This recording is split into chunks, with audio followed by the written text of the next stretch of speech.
Nkosi yamakhosi, dwalela ihlelo nasezulwini. Ngiyabonga uba khona emkhunjini wakhe oyingcwele. Usongivuse ethuneni izikhawu ezine. Wangivusa ngomlilo. Angivusa ngakho ngisho akekho umuntu ongambathwa umlilo kodwa umthole nje. Angazi Manazareth. Ubaba inyanga yezulu hambile naye kakhulu. Yaqala 1975. Inkosi lana ikwabheka izulu. Wafika ilola kuthiwa uMagumbomane. Ubaba ilanga wayeyinika inkonzo. Wathiwa ayizokhishwa 1975. Yafika lolole yaza bekusuka insizwa zakhona ngapha. Cha bafowethu wampuyone naye inkosi yethu. Uma uza ngobuso uyayibona ufana nobani. La bantwana benkosi inyanga yezulu lapho yakhuluma khona sifike kulomuso 1979 yakhalela ithembele imali yakhalela ithembele sithi ho ubaba nasi bethu ubaba lengaka kangaka uyohlala obani lapha bangale khona into ebuhlungu bafundisi benkosi bavale benkosi sesithi umphikiswa lo kodwa ushembe uma ekhuluma uyaphikiswa basho nje ibongo ezazithi uzandla zilingane neza maphekula ukuthi amaphekula ayikhona labasebenza ayilingane abasemhlabeni bakhona ibongo kade zikhona kuleli bandla zashintsha ngoba nani khona phela ngelinye ilanga bantwana benkosi sasakhishwa emzini wasophami kwathiwa siyovuma izono waphuma bonke abantu bangikhumbula sazi uma uvuma ngothusheleni noma izinhlanzi zakhumbula saphuma ukuthi wonke umuntu akaphume ngaphandle azovuma izono okubuhlungu inkosi la ithe mayihlala ehlalweni bathi amanazide ngeke phathwe ingane protege ayafika la ngenyanga yezulu athi amanazide ngeke phathwe inyanga yezulu lwangena uthingo athi amanazide ngeke phathwe uthingo lwangena unyazi athi amanazide ngeke phathwe unyazi ake ngibuze Manazareth njengoba uqhubeka ukuphekula njengamanje uqalile ukuphekula kuleli bandla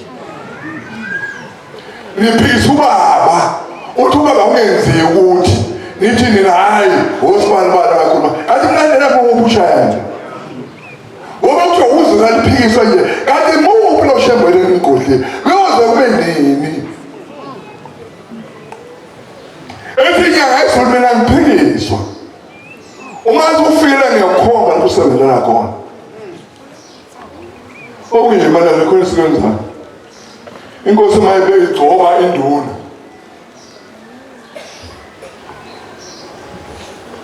inkosi mayigcoba induna iyikhipha inkomo yobonga isihlalo nako kanini noba Manazareth nisiyamukelana sihle sokumukelana emathempelini kodwa kube khona into zobonga ukuthi ushembe wangigcoba wangeza umshumela ngezimvayelo ezomfundo siyobonga nini thina awuyikho ukuxolisa bajobe indlela zasikhi asekhona kaNkulunkulu ngiyabonga Nkosi kusenuzo usinda awukuphephisa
uqabadele Thixo wethu umvangeli wakho lo Mdletshe la ezweni laseNanda.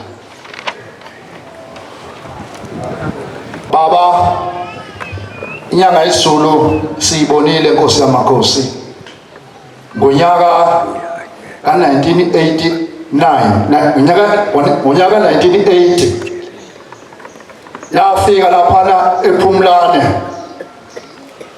Ngaleso sikhathi amakhola ayexokozela kakhulu ephika ukuthi mafika inyanga yesiZulu izulu lizokuna. Kunomsindo wamakhola iyoni sibhekisana namaNazaretha.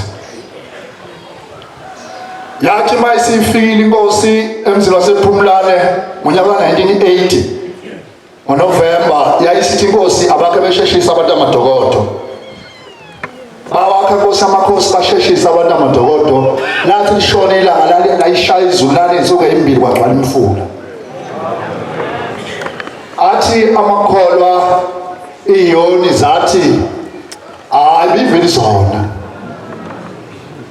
Uthe ngaleso sikhathi kwafika inkosikazi egane kwaNhlenyama ingakwazi bandi sibongo igane kwaNhlenyama izonikela uNkulunkulu wethu inyanga yesiZulu. Yathi mayiqhamuka le nkosikazi yayisithi inkosi kayime le nkosikazi yayisima angizingane mina ngaleso sikhathi yama le nkosikazi wayesethumela umshumayeli wangumthetho wamshumayeli wasePhumlane ngaleso sikhathi wathi Mthetho hamba uyokhuluma naleya nkosikazi uyibuza ukuthi izothini. uNkulunkulu esikhuluma ngaye maNazaretha. Nikhona abakhozi bahle ithi inkosi yamaNazaretha sikhulume ngenyanga yesiZulu. Asingasho ukuthi khuluma ngenyanga yesiZulu siwunyazi. Khuluma ngenyanga yesiZulu maNazaretha. Ithi inkosikazi mayiya inkosi inomthetho ayokhuluma nale nkosikazi uyasho ukuthi uzobika uyakuthi uzobika uthi buyela Mthetho uyombuza ukuthi wagezwa yini mhla ehanjelwa umyeni wakhe. Waya kubo.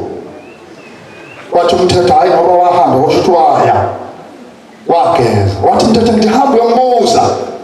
Wayesehamba Umthetho afike eyibuza le nkosikazi eyiKhatholika ngokukholwa le nkosikazi yaye Umthetho afike wayibuza le nkosikazi ukuthi inkosi ithi angibuza ukuthi wena nkosikazi waya ngogezwa kini uhanjelwe umyeni wakho. Yathi inkosikazi angiyanga ngoba singamakhatholika. Wabuyela enkosini yathi inkosi Mthetho mshilo ukuthi kayigezanga le nkosikazi ifunela amafutha namanzi uyinike ihambe yogeza kubo. Umuntu mayihanjelwe umyeni wakhe uya kubo ehambe yogezwa. Nendoda mayihanjelwe unkosikazi wayo iyahamba ekhweni layo iyogezwa. Namhla abantu abasakwenzi lokho besa phambi kwaNkulunkulu nensila zamakubo. Nikhona abakhonza bahle. Ngomunye unyaka ngawunyaka 1989 khona lapha ekhaya wafika unkosikazi weNdiya wayisuke Esiphingo. Bafika bamalapha hamba ngomasidisi wemoto bamqhuba mfaka wheelchair bamqhuba bafika bamisa la wawuphi wena ngaleso sikhathi. Bafika bamisa lapha lo nkosikazi ehamba nge-wheelchair akwazi ukuhamba lo nkosikazi inyanga yesiZulu isikhathi ayiphathele yona inkosi ibamba iqeda. Nikhona abakhozi abahle. Amen. Yayisinikela isindlondlomusa ithe mayinikelisa lapha indlondlomusa banikela le nkosikazi yabonakala isukuma. Yayisithi inkosi inikela induku wasuka umshumayeli ngaleso sikhathi namathi mthungela eMnazaretha wahamba semuvangela ekhaya wena izibuko wangaphesheya wancotha induku esekele ihlahla wanika le nkosikazi induku yahamba le nkosikazi wachuma ingcwele yehla le nkosikazi siyiphila ngoshembu uthi inyanga yesiZulu ayibonga Nkosi. Siyabonga Nkosi yamakhosi siyabonga kuqabadele siyabonga ndlondlomusa sibonga umusa nothando lokusithanda Nkosi. Lapho wabizabanye Allah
siyabonga ithuba baba sithwele sineyikweletu singashiya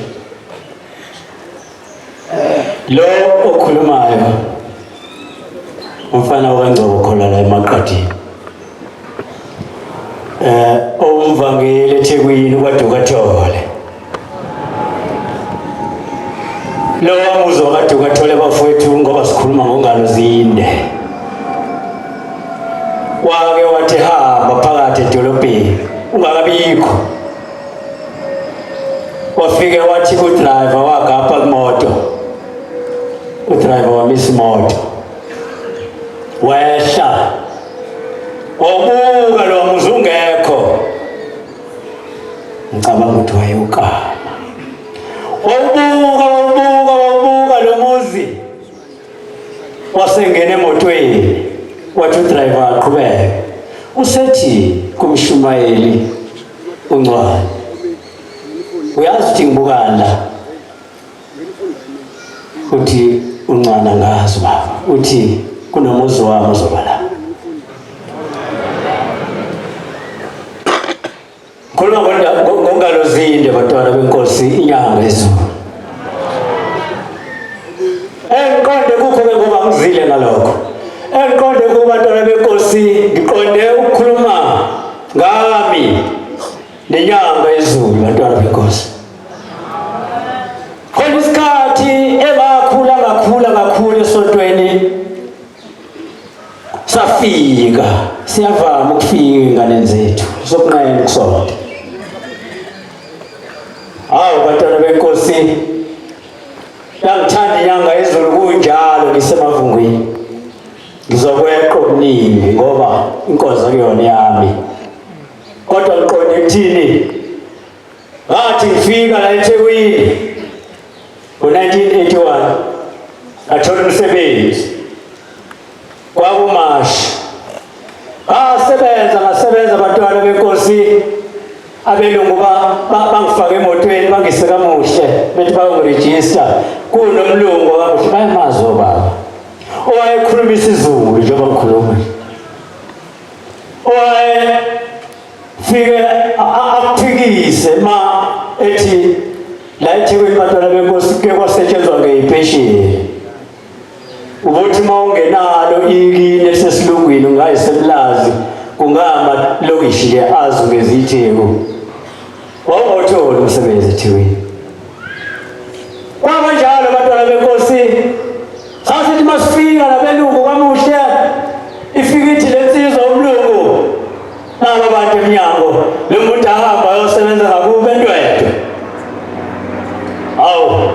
kusho ukuthi abelungu bayathanda uba ngibasebenzele ngiqhubeke ngisebenze baqhube isikhathi sihambe sikamuhle sifike sixoshwe angasaqoshwa kwazoba ngala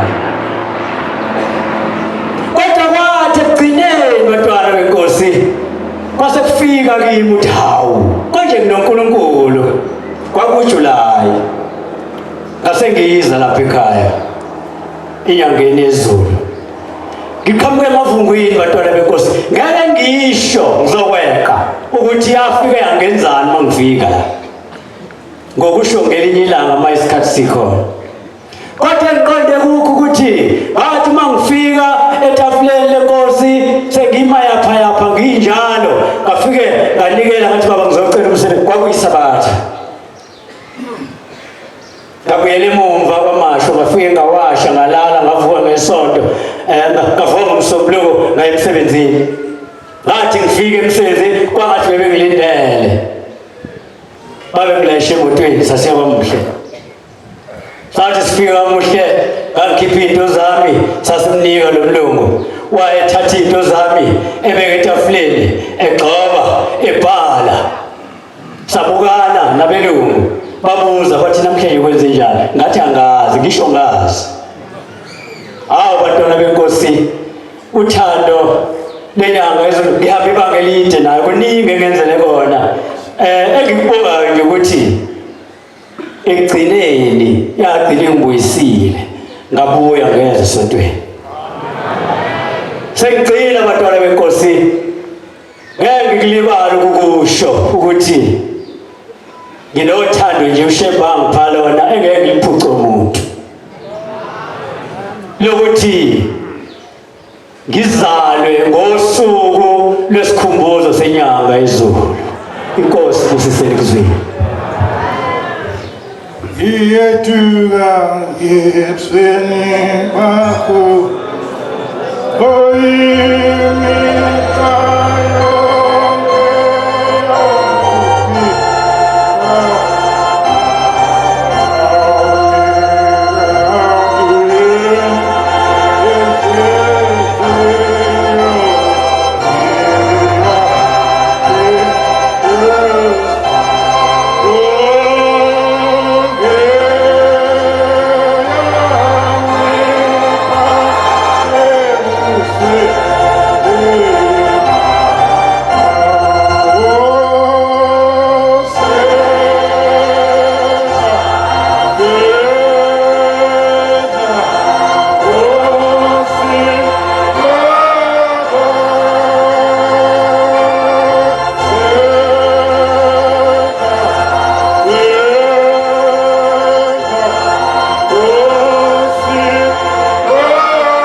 ngiyakhetha unyazizwe Nkosi yamakhosi ilawo ngihlisele uvala nje kancane ungapheli kodwa lokhu uqile umvangelo umbhele udabuke intambo zasemzumbe njengamanje kuzinto abazobangela isilanga phesha kwedama ibonge Nkosi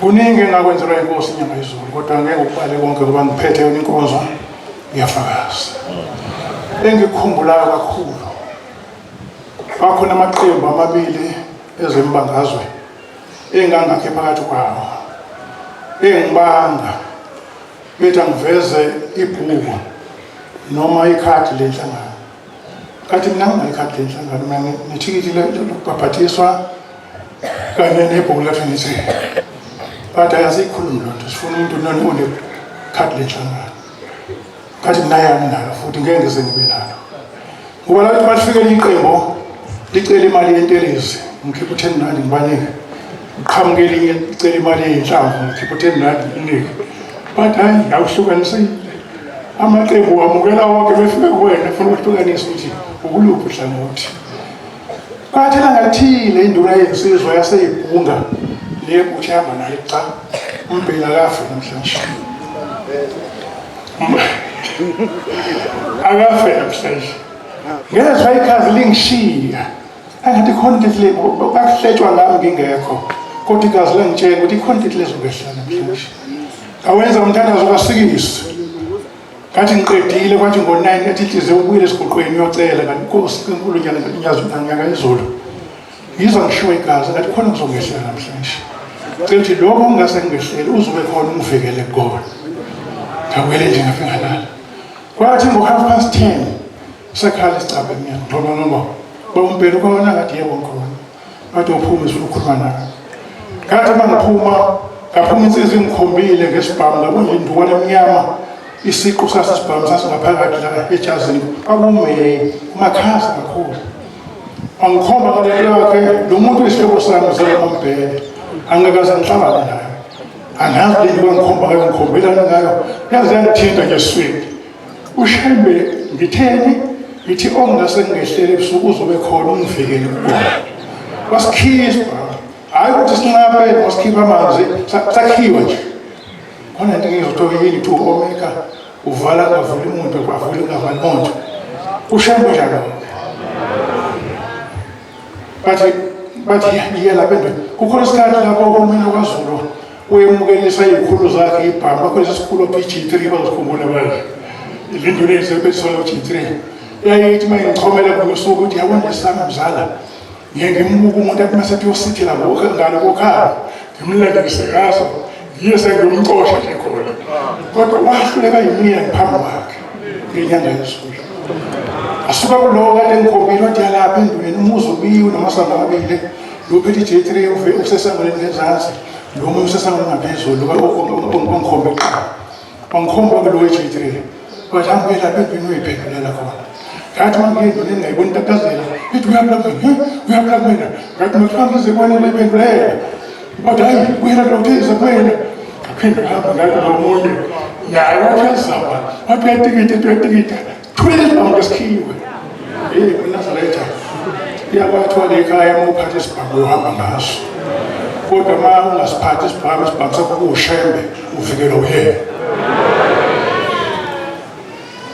Ngabuyela lo munye, wathi uyazama, wathi ngithe kuwena hambe endlini uyiphendulele. Ngaphinda wathi ngiyabuyela endlini ukuthi nawe uyazama. Yathi uyabe kumina. Wathi iyangisawa phela. Ngikhumbula intshumayelo eshumayelo ogcweza beshumayelo ethi ushembe uyakwazi akwembathe uphenduke ube uyena. Ngapha lo wenkosi ngayizulu losuku. Le mpungo ibonayo lena yesibusiso ngo-1994. Zaze mnyama swina nje. Zazingakabishi. Ngathi umthethweni mekade nizozala ekhaya. Yenzani lokhu kade nizokwenza. Bathi gqoka ngesamba. Angena endlini amagqokela amajazi. Ngase ngithathe uyise, abone uyise ekhombisa uxolo ukuthi awulo wena. Ngibhedlozela ngalo uyise, la ngenza kamfishane kanti seliyangigisa ngempela. Angiziboni mina ukuthi njani. Saya ibanga lisuka la nasemuya betweni makwethu sesithela khona. Ngabona behlangana namakhanda bethi leli khehla selithathela kanjani le khehla. Umthetho dosiyami namakhehla thina. Ukuthi maqhamuke impilo life ukubaleka ikhehla life. Manje kutuka khehla. Ngabuyela ekhaya angidinile ngoba manje mangenza ikhehla ngizathatha lo khehla mina. Ngafika la lithi seyibhokho. Kwasa ngakusasa babuya idimoni adeli. Babuya bangifika ke mina. Phindisana bangilifana ukuthi ngaphindwa ngabe lekhehla izolo. Uthi umhawu leli khehla selicoshile izolo. Ubani lokuwalana futhi. Kodwa khehla akudwa ngayikhaya. Uthe ngosuku lwesithathu babuya. Bathi labantu bayibashaya bambele wabili. Oyingane yesizwe noyikhansela la. Bathi siyesindwa ukuhamba nawe. Kungamathiwe uphethe umbayimbayo usibhubhisa konke la. Ngabe sefika ntibutho phakathi. Uwafu umthatha wena uyovala phesheya befuleni maqhamuke ikona ifike ngisho wena washo uphethe wesami Nazareth asiphatha kahle shembe uma umphethe kahle shembe ayikho ongayidingi mhlawumbe kodwa ngibona sesiyeduka nje siyeduka ebusweni bakho imihla yokuphila kwethu engakufika lekhanda nje ngibona ukuhlehla kancane siphumile emthethweni siphumele ekuthandaneni nenhlonipho ilahlekile futhi. Kanti mina bona abantu nami ke sowafuliwa wafukuthi ukuthi angithatha abanye kade mina ngiyabodwa namhlangane nendibile. Afike bamoyo lapha ekusula lathi. Ngibona abafana ilalela ekhaya. Uthi ngosuku lwesine bathi sizwile ukuthi thina siphethe ibhamu zosibamba lesinqomo. Ngakho namhlanje umuntu akade umuzi wakhe nomnye akade umuzi wakhe. Kanti lo munye isibhamu sibone kulomunye la. Ngekhathi belale emahlathini lapha basephuca isibhamu sakhe lo-ongikhombe kuqala. Kanti sizodlela. Ngekhathi kuyaphuma nje ekhaya kuyehlathini esakhala kuyena. Khona isibhamu lesabathi yini SP12. Umqoqo wakhona ngithi une-choice u-7 phakathi. Sagcwala-ke esifubeni sagijima umzimba. Ngezwa hlobo kushayile usesibhedlela namba kakhona ngafika ngathandaza. Akhipha uthurada mniye ukuthi athenga amapolisi khona kushiya kanjalo. Akuphela ngesikhathi singakanani bazozingela lona omunye lona okuyena oyinhlengisa ukuthi i-G3. Esengikhonzile isimangaliso ethi mehambe ngathi kula macala athi angimphelekezele. Angize ngikhule inkozi yasekuseni ngisabatha ngimphelekezele ngikubeke enkantolo yamacala. Ngoba inkonzo yasemini. Esefisa ngathi angayihlanganisa nami. Kwathi ngalithinya awumhlasela. Kwaqale ethungeni ekhaya kumina egcekeni bavimba ngaphezu komkhombo ngezansi bamshayela ngezansi komuzi ngabona ijazi elimnyama liphila phezulu athi nawe ikwenze njani phambi lozibamba kodwa ngivala umlomo ngovala umlomo bamqoqotha phambi kwami ngibekile ngiyozaphela sangiphoqa isimo ukuthi ngihambe ngiye ekhaya kwakhe ngiyobika bese bemshayela ngaphandle komuzi kanti ngifike ekhaya ngibeke inkosikazi wakhe athi ngala bamshayela isinasibantwana wasinda wena bamshayela isinasibantwana wasinda wena bayihlola usapho bafika kuyena for umcimezisa zathi ingane zakhe umbhele ubaba ufe phambi kwakhe futhi behlangene nabantu bamulele sokuthi masiqeda umngcwabo ubaba naye semthatha ozobonakala nje emgwaqweni ngesikhathi sa-7 uzodliwa inhlanhla ngase ngiphume ekhaya ngibeke ngaphesheya umfuleti ngibala ngiyobikela iy'hlobo zami ngaphesheya ngishaya u-7 emgwaqweni uba uzobonakala emgwaqweni uzoshawulala kanti ngesikhathi ngihamba ngiyakhona bayangibona sesiqeda umngcwabo kanti masithi ngiyawela sengiyabuya waqhamukisa insizwa ey'ntathu kwakhona insizwa yakhe lona induna eyayithi baba ibhokisi lametshisi ngesandla lishaye ngenhlamvu ingakuthintwe nadokotela iyinyoni ezevamise ukuhlala kulayini lo wakagesi bemana phendwe ibheke leyithi ngiqapha ngesibhamu kukakhandlaaa athi bayiqhamuka zilisa sibambukolekoyefuleni sibuza umkhombe lensizwa embili sethi mthatha lapho ngasengithi shem ngasathi shem wathi benjengomuthi kanje kwakhona into emshaya emahlombe nabona zehle izodashona phansi washintsha isibhongo sibusela naka-left wayesekhuleka wakhuleka wazokwazi nyeveli asaboni ngilibona ingaphezulu ngasinda ngabuka kahle imithwalo yami ngafika ey'hlukweni zami sengialishiye lelizwe ngabuya ngeze ebuhleni efika ngemukela inkosi inyanga yezulu ngahlala iy'nyanga ey'ntathu ebuhleni kwathiwa uyoze uphume mhla wathola indawo lapho kakhona aphela inyanga ey'ntathu ngaphuma ngabakadolosi ungenamyuko wayibonga inkosi iningi ngaphumode manje ngithi ngithanda makayona inkozo yami kodwa inyanga ezulu ningakungizila kona ngizadala inkosi yamakhosi kwe ngicela ukuphila inqobe zonke izifo ezikhona ekhasini inkosi kusemizweni abangazazi lezi zindaba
ngiyakhetha unyazo lwezulu manasathi amen umbangeli malambula enyakatho esibonisweni amen manazaretha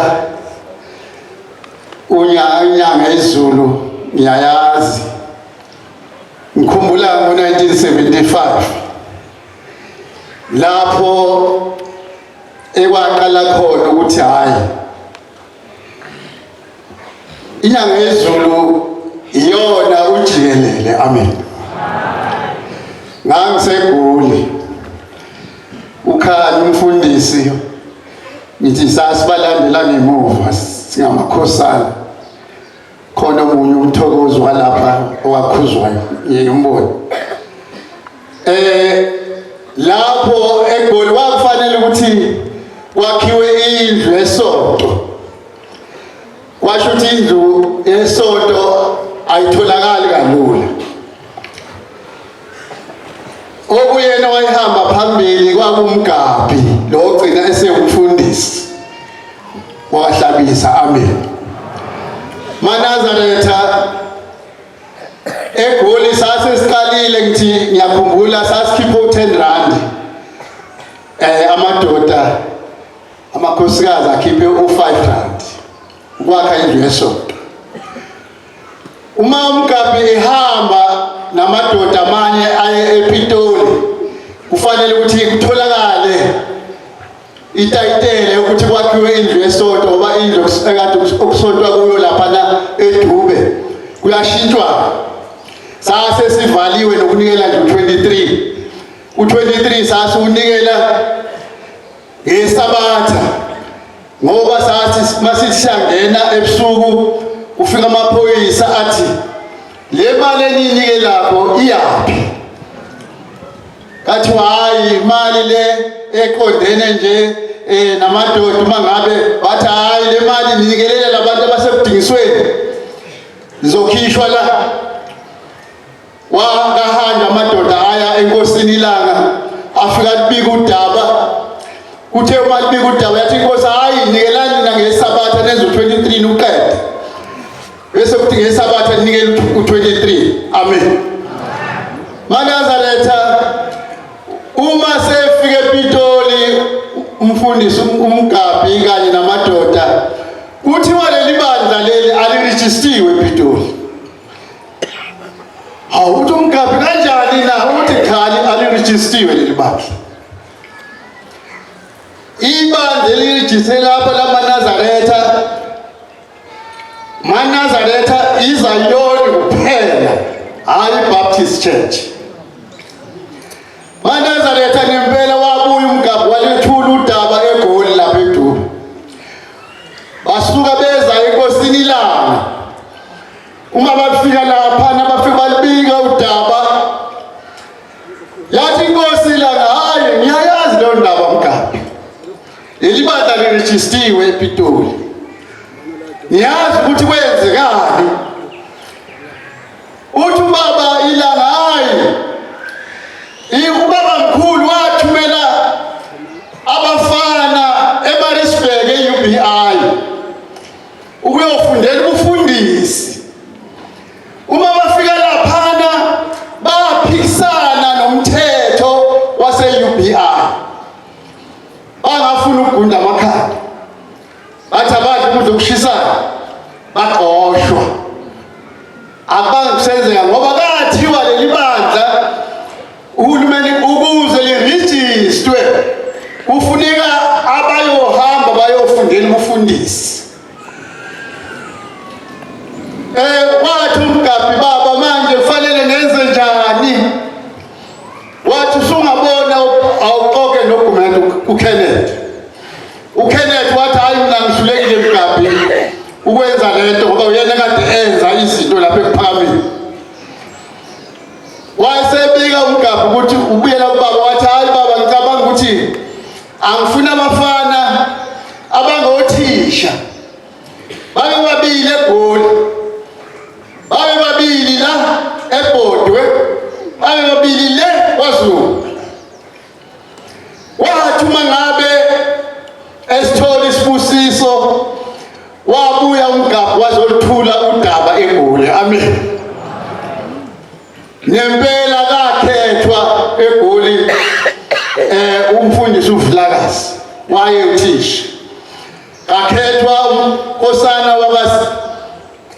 wabasukazi naye waye uthisha kodwa lo mfana wahluleka endleleni wahlubuka kasi wayesevalwa uMasango lo bakade naye uVilakazi eGoli amen laba kakhethwa ngumfundisi uNgidi kakhethwa uMabasa waZulu wakhethwa uMthembeni Mbaza uMthembeni Mbaza wathi hayi ngifundile mina ngeke ngikwazi ukuba umfundisi kuleli bandla labantu abangafundile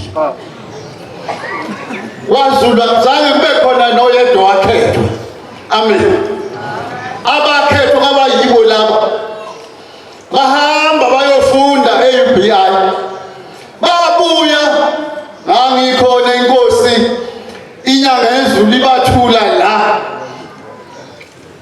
ithi laba abefundisi enizolwa ngabo la emhlabeni laba abakhulu kunalabo befundisa abakhona laba bakhuluma ngendaba yasezulwini uma ngifuna ukubona khona izinto engizozenza la emhlabeni kakhulukazi uhulumeni ngizosebenzisa nabo abefundisi amen bathande kaye enkosini ilapho okwathi uma ngabe umkwena abheka le ePitoli selirejistiwe ibandla, watholakala ukuthi ibandla elirejistiwe yileli bandla lasebuhleni maNazaretha. Amen.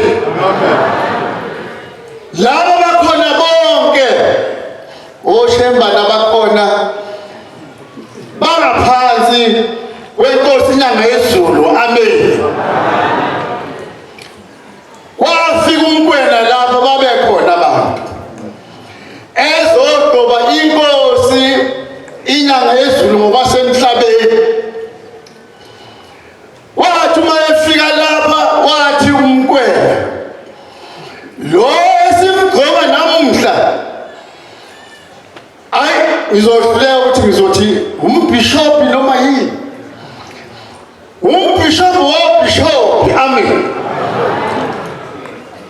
Okuwukuthi-ke zonke izinto zala eNazaretha zibe ngaphansi kwenkosi inyanga yezulu maNazaretha. Amen. Abakhuluma bayikhulumele nje ngenxa yokuthi ulwazi lungekho, baqhambukele entweni engcwele. Akuzange babebelo babeyibela nje. Inkosi yavela lento nje yalethwa inkosi ilanga lamalanga ekutheni enze yiyona inkosi inyanga yezulu eyarejista leli bandla njengoba kuyiNazareth Baptist Church. Amen. Zaphuma itifiketi, aphuma kahle amathikithi. Ithikithi engalithola ngo-1975 namanje lisekhona ewayebuye nawo uMgabhi, inkosi lana ayiwasayinanga lawo mathikithi kuze kaba inkosi inyanga yezulu eyasayina amathikithi. Kwaphuma itifiketi zabashumayeli nazabavangeli ezabefundisi nabakhokheli. Amen. maNazaretha inyanga yezulu sibonile nasenyakatho izibonakalise kulabo abathanda imali abaye bathwale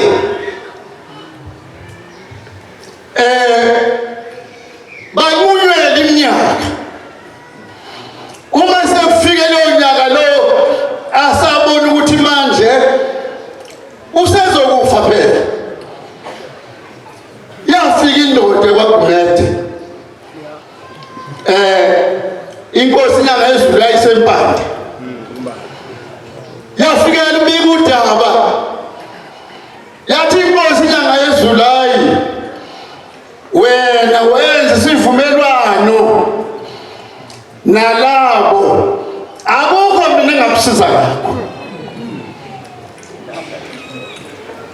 Wathi mangabe athi uyazama oqala wayephethe u500 etafuleni, ayuthathanga inkosi inyanga yezulu. Amen.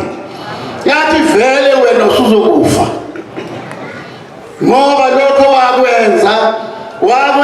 wayenza isivumelwano nalabo, wavuma wakwenza okuhle, wayenakho konke, ama-ambulance wayenawo, imoto, unayo yonke into. Wathi uyasuka wathi hayi ngicela umthandazo, vuka nathi ekhaya. Wasuka empande saya kulo muzi waGumede. Uma sifika laphana yafika inkosi inyanga yezulu, ahlala emotweni, kathiwa baba lapho ofanele ukuthi, athi ngeke ngiphume. Kwenziwa uvuka nathi, sathi masiqeda kwakunesitolo, supermarket.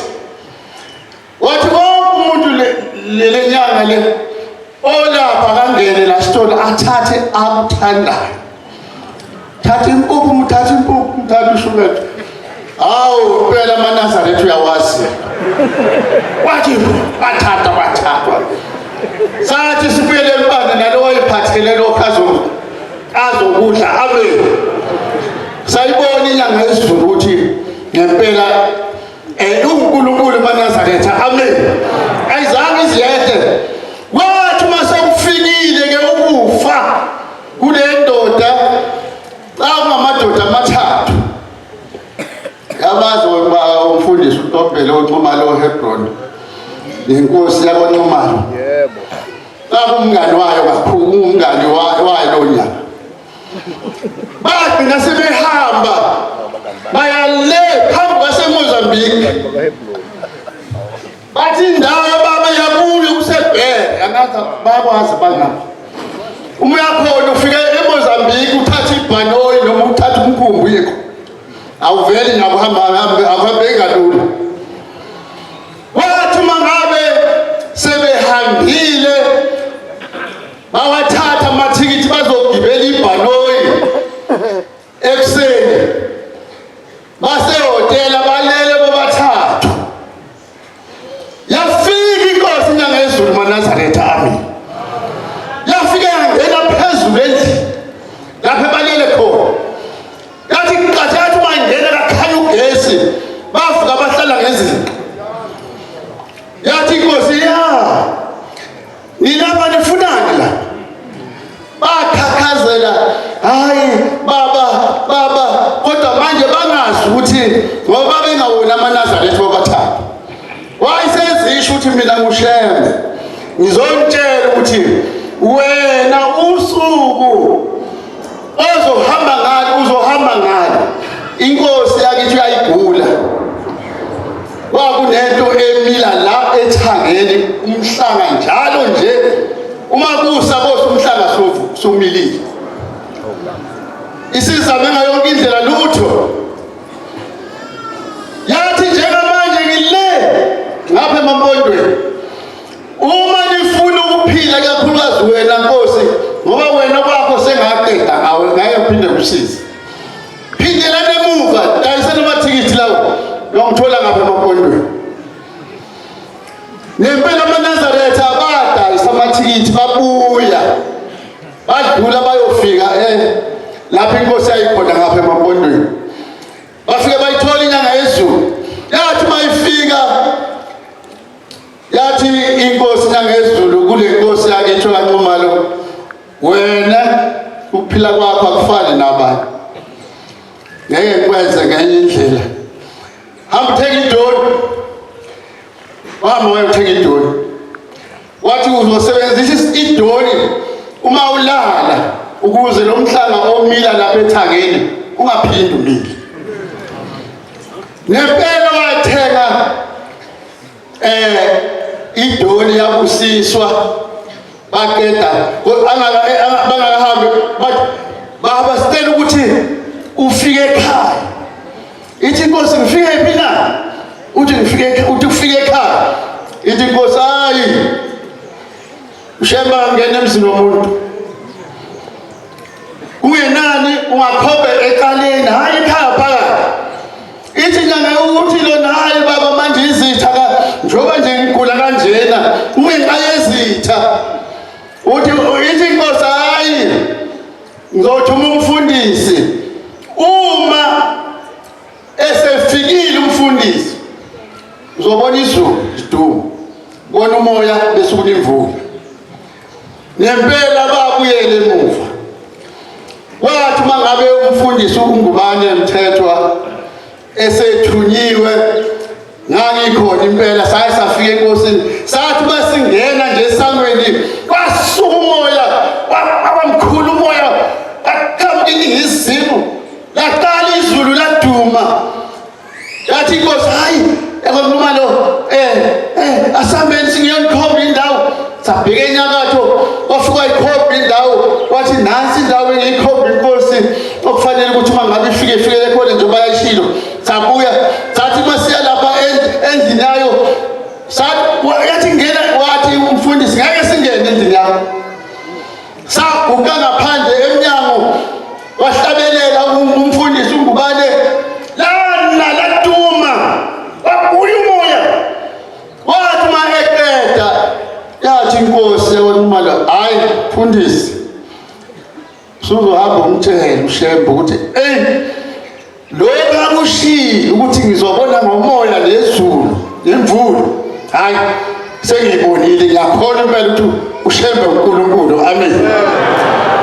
Nazaretha kuningi ngeke ngiqede konke okugcina nje ithe ilaphana inkosi ngo-1988 ngoNovember isesibonisweni ikhombithi uyabona laphana ubheka lena enyakatho ngizofika ngakho umuzi khona ngifuna ukuba ngabe ngiqhamuka ngapha ngifike ngidlule khona kanti ikhuluma nje iyaloba maNazaretha uma uthingo seluzohamba abanye bezwa lapho inkosi uNyazi likhuluma ngelori eyalithenga kwaba khona abalwa ukuthi umthengelelani yathi inkosi wena thatha nansi lilori senkosini uNyazi hamba enyakatho esibonisweni ufika ufuna indawo bazokukhomba yona bese uyayakha kuleyo ndawo wenza umsebenzi ukuze kube khona ukuthola lathatha impela yahamba inkosi yayofika ngebhadi yayihamba nayo wayengazi hle esibonisweni azi noma kwakunomo ayinomona yini bayibeke embazwane zasala impahla yabuya inkosi yezela kanti vele inkosi siyaduze maNazaretha uthe njengoba inkosi kade ingapha enyakatho ekwanami aqhamuka intethele inkosazana indawo eyayithi izokwenza iproject ethile afike yathi hayi ngifuna ukunikela ngayo mina kubaba kanti le ndawo yayikhonjwe inkosi inyanga yezulu maNazaretha ngo-1988 ngoNovember yasuka inkosi impela njengoba kade sekwelameni yaze ayofika le ndawo ilabo 39 hectares ngendile ebanzi ngayo uNyazi wezulu uNkulunkulu maNazaretha ngekhetha inkosi yokusalama nenandonke iphume phameni angokwehlulwa imithetho siyababona bengena abaningi abefuna yona leyo mithetho namange thwaseni Nkosi yami angibe musha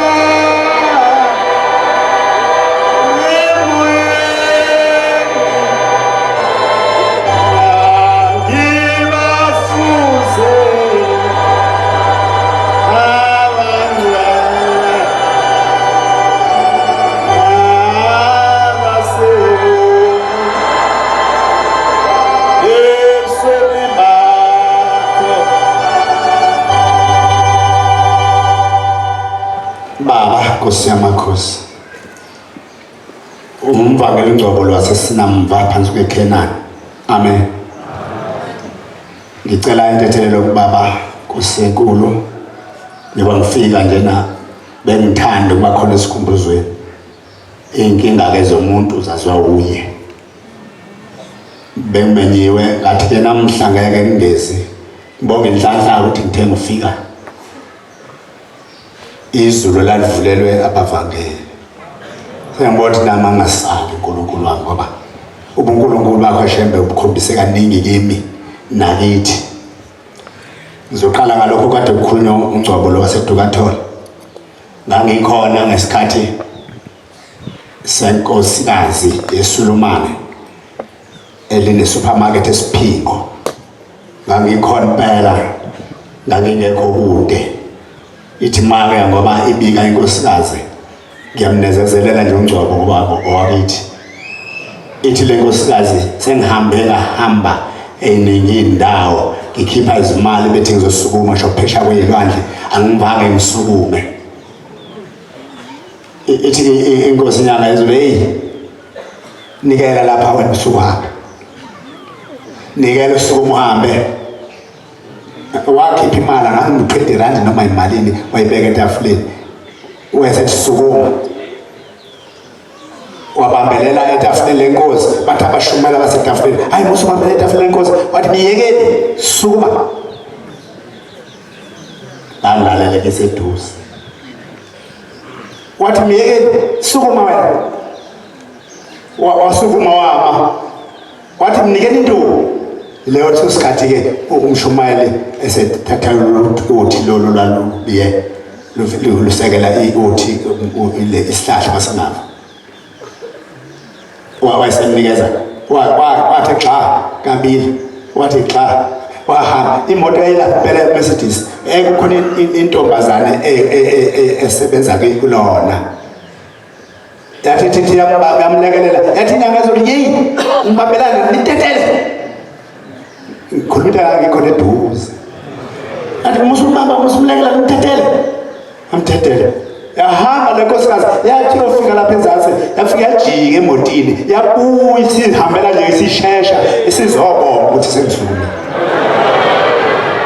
leyo ndaba bengithi ngilekelele umvangeli Ngcobo okwakithi ke nakho unkosikazi kamfowethu ongilamayo obekade emshumayela ekhaya sedlulile kulelizwe ubehanjelwa abantwana baze baba isihlanu abantwana behamba emhlabeni engagoni noyedwa kodwa bazane agone qeda hamba umntwana uNkulunkulu ungalozinde lapha emaqathini emzini wenkosi embeka ephuma ekuphakameni sasihamba naye umkamfowethu wafika eyoguqe yobika isithi into yasezulwini yeyi mi thatha la samlela lalibalele ila thatha naye umbrella yami uqhibulelele la wavula i-umbrella wamnikeza umkamfowethu uyaqhaqhazela wavulela wabambela uNkulunkulu engeyona inkosazana wabambe umbrella yakhuluma inkosazana yathi suka besiqeda yathi hayi kulungile Nkosi ngizothola abantwana abangasezokufa ngikhuluma nje nazikhona insizwe ezine nentombi eyodwa emveni kwalokho nje khona umfana omdala uhloniphana ngiyacela nje uNkulunkulu ukuthi shembe baba ngoba uNkulunkulu nyanga yezulu nyazi bezulu ngiyacela ukuba lezi ngane shembe Nkosi uzikhumbule ngokuyekisa utshwala ziphuzela indaba yokuthi khuluma nje nalena yesibili umfana khona ongowesibili ulimalele kade kunomshado lapha ngasekhaya ashawa ingane encane ngekasi kadirinki lapha ezwehlo behanjiswe yimini eklinikhi utshwala uNkulunkulu bayaphuza ngicela ngosemakhosi ukubonga nami ukuthi shembe baba uyangiphilisa angilanda kude Nkosi ngeke ngimkhohle kuqabadela ngilande kude baba ngifile wangibuyisa nyaziwezulu ngicela ukuthi uNkulunkulu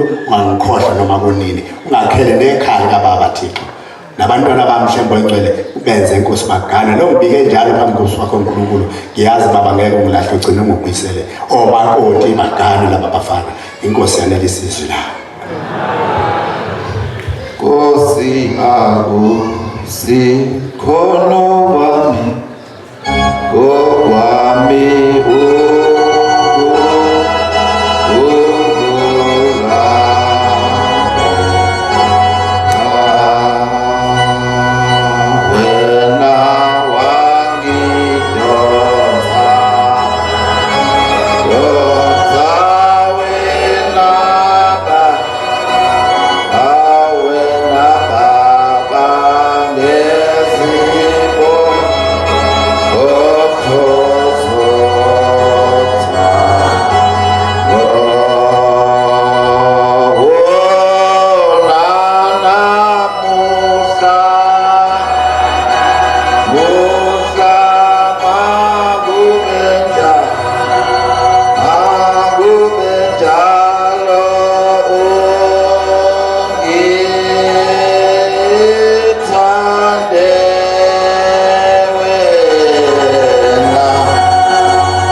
ngiyayikhetha inkosi bobuhle bokuphakama.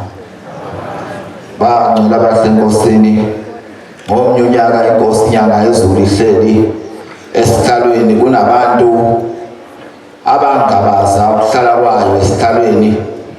Ithe indoda angakithi angeke usibanibani ekwazi ukuhlala kwesihlalo, simbonile ehamba emhlabeni. Ngiyayikhetha inkosi yobuhle bokuphakama. Abavangeli bangiphazamisa, ngigcina sengisukuma manje sengenza ngendlela abafisa ngayo, kodwa-ke ngumvangeli umthembu evela abahleka kwaZulu. Amen. Inyanga yezulu uma ifika le ngakithi kunendoda yakwaGumede, uma ithi le ndoda kwaGumede usibanibani angeke ezahlale kulesi sihlalo njengomfowabo. Ithi le ndoda ngiyahamba ngiyalaphana inkosi inyanga yezulu ezofika khona, kodwa ngifuna ukubona ukuthi mhlambe kungenzekani ukuthi ngempela izokwazi ukuhlala la kuthiwa ihleli khona. Bathi abazalayo yalunga le ndoda yahamba, ithe mayifika inkosi inyanga yezulu yanikelisa eBexit. Sekuphela umthandazo sekuseni siyanikelisa. Kuthiwa kwasekufika le ndoda eyayihamba iqhutshwa nge-wheelchair. Ithe mayifika le ndoda phambi kwenkosi inyanga yezulu yabuza inyanga yezulu uthi unani lona. Bachaza bathi baba wagula akasakwazi ukusukuma enzeni, sewahlala lesihlalo. Uthi udokotela useyohlala ngeke sephinde uyoze ehambe lesihlalo ngoba bonakala umgogodla wakhe. Inyanga yezulu mayivusa amehlo ithi wena Mshumayeli hamba ubize nansi le ndoda ihleli laphana, yayihleli kude buduze buqamama ifuna ukubona ipopolo. Inyanga yezulu ithi mbizeni ezelana kimi. Uthe uma efika yayisukuma le ndoda kwaGumede ithinte esifuba, ithi usho mina kuthiwa usho wena. Yasisondela le ndoda kwaGumede yafika. Ithe uma ifika injenganali intende yasifike yaguqa phansi ngamadolo. Le ndoda yeza isihamba ngamadolo ize inkosi inyanga yezulu. Ithi inyanga yezulu sukuma Gumede uhambe ngenyawo usekini. Wasukuma uGumede wahluleka ukusukuma, wayisonda wasondela seguqa ngamadolo ehamba ngamadolo nezandla wayifika ehlala eceleni. Ithi inyanga yezulu awuphinde uthena unani umyeni wakho mama.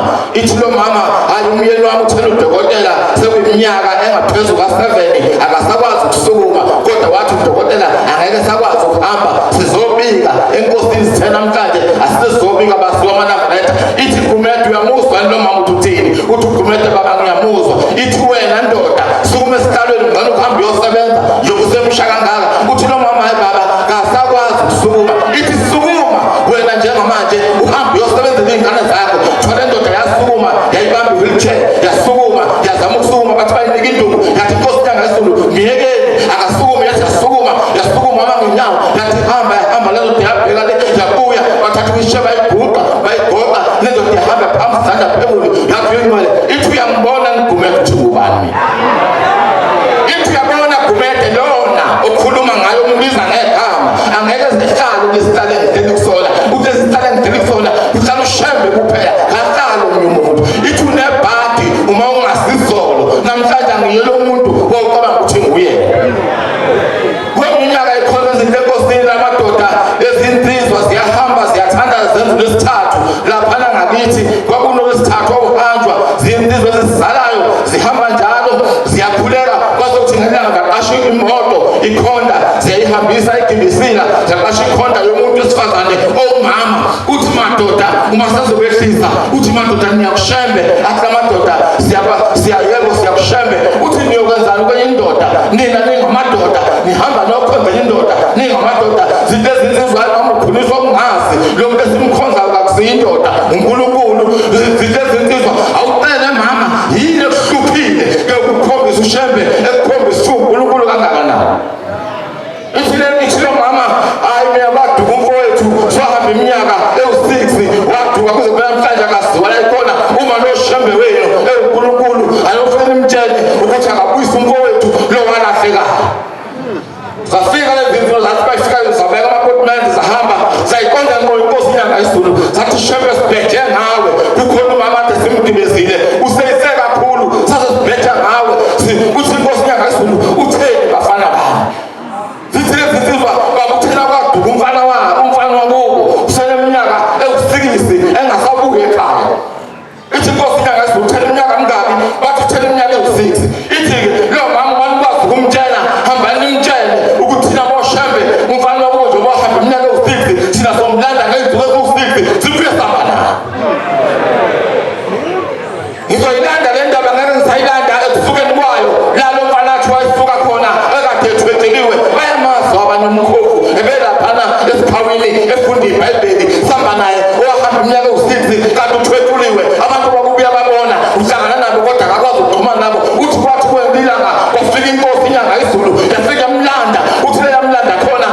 bakutshena benza isifungo noNkulunkulu. Thina umuntu engasizuma sikhuluma sithi inkosi ubani sikhuluma ngesifungo esenziwe emakhaya senziwa oShembe besenza nabazali bethu, hayi nathi. uShembe bangcwele inyanga yesiZulu ngonyaka senzohlala phambili lapha eGibisila kusuka intombazana bangcwele iyahamba yokha amanzi ibhakede lahamba yalilandela ibhakede lahamba amanzi ayithatha bahamba bahlangana abashumayeli bangena ngaphakathi bayobika enkosini inyanga yesiZulu yaphuma sekuphela ama-hour abantu kade bezama ukuyikhipha baze befika uma bebika yasiphuma yakhipha iduku elimhlophe yathi shaka thathu yathi hambani ndihambe ndiye emfuleni hambani nokala amanzi angakanani emfuleni bafike bathatha imbobo bayiphuma zambili zantathu bayifaka phansi zabisha bazokubisha izandla bathi babashona yabuya yangena endlini ithe bayiphuma yathi hambani amanzi sekungakhuphulile hambani beyikhipha intombazana base beyahamba bangena emfuleni amanzi afika shaka phansi kwamadolo bahamba nabo bafike babuya nayo intombazana bathe babuya nayo kwathi sekulethi sekuntambama sekongena umthandazo wokulala uma sekuhambile ithi inkosi inyanga yesiZulu manini kancane sekukhohliwe amanzi asemangele athi lokhu ngakhuphulile akahleli kahle emfuleni ithi manini hambani niwabheka ukuthi asengakanani nathi ngenile yasihamba bafike babheka bafaka imbobo zasithela zonke phakathi emfuleni.